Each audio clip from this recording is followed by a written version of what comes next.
At approximately 9:07 local time, the helicopter pilot departed John Wayne Airport with 8 passengers. Destined for Camarillo Airport, the flight required crossing through several ATC-controlled areas. The reported weather showed the ceiling to vary between 900 and 1,300 feet AGL and visibility to vary between 2.5 and 3 miles. Due to the weather conditions along the route, the pilot was required to request a special VFR clearance to pass through all controlled airspace areas.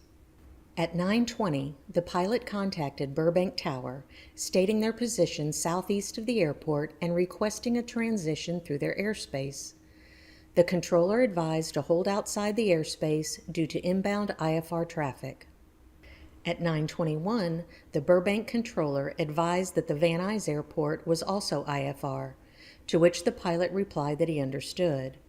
6 minutes later, the controller stated that once the traffic on final lands, the pilot could expect to receive their special VFR clearance. At 9:32, the Burbank controller provided the clearance to enter the Burbank airspace, along with a unique squawk code for the transponder. This unique code allowed the controller to watch the helicopter transition through the airspace. The pilot acknowledged the clearance and squawk code and proceeded on their flight path northwest along I-5. The controller then provided the current weather conditions at Burbank as being 2.5 miles visibility and a cloud ceiling of 1,100 feet. This was acknowledged by the pilot. At 9:35, the Burbank controller advised the pilot that they were exiting his airspace, to keep the squawk code, and to contact the Van Nuys controller. The pilot contacted Van Nuys with his location and to request the transition clearance. The controller responded with the current weather being calm wind, also with visibility of 2.5 miles and a ceiling of 1,100 feet. He then provided the special VFR clearance with a route along the 118 freeway. The controller asked the pilot to advise when he was clear of the Van Nuys airspace and when he was in VFR conditions. At 9:39, the pilot told the controller that they were in VFR conditions. The controller acknowledged and asked if they wanted to talk to SoCal, and the pilot confirmed they did. SoCal refers to Southern California TRACON, which is a terminal radar approach control. They provide air traffic services outside of control tower areas, and pilot communications are optional for VFR flights.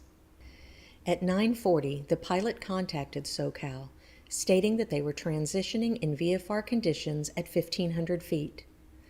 SoCal asked if they were going to stay low for the transition. The pilot replied that they would be staying low. SoCal stated that they would soon lose radar coverage and communications and advised them to change their squawk code to a VFR code. At 9:43, SoCal had a controller shift change. As the helicopter continued westbound over US 101, the ceiling lowered and visibility worsened quickly, likely due to fog that was frequently present west of Moreau Road. A performance study determined that the ground speed remained about 140 knots. The helicopter entered this area of low visibility, which made seeing outside impossible. The pilot called SoCal, saying that they were going to start their climb to go above the layers and that they would stay with SoCal. The relief controller, having not yet spoken to the pilot, asked their location, and the pilot stated that they were just west of Van Nuys. The helicopter started a climb while staying generally over US 101, even though the pilot could not see the road or terrain. SoCal asked the pilot to ident. This is a feature on aircraft transponders that causes the aircraft icon on the controller's radar screen to brighten, helping to distinguish it from all other aircraft in the area. For a pilot to activate this feature requires them to push a button on the transponder, deterring focus on their surroundings. The SoCal controller confirmed that the pilot was squawking a VFR code and asked them if they were requesting flight following. The pilot replied yes. At 9:45, SoCal requested the pilot's intentions. The pilot responded that they were climbing to 4,000. At this point, the helicopter began a left turn away from US 101 and reached its highest altitude, about 1,600 feet AGL.